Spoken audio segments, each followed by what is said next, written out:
Hey friends, Andrew here. Welcome back to the tutorial. And in this video, I'm going to show you how to export your Notion workspace content as a PDF. So all you have to do is click your workspace on the upper left hand side, click on settings. On the left hand side, click on general and scroll down and you will find export. It will say workspace content. You can click and export from here.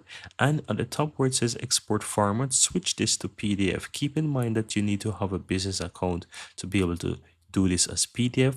And if you try, it's gonna really redirect you to pay the monthly fee for the business plan. So you'll need to upgrade right there. But once you do, you can switch this to PDF as you can see, and you can choose if you want to include the database or just default view, or you want to go ahead and also include all content, or you want to basically have no files or images. Really up to you what you want to export.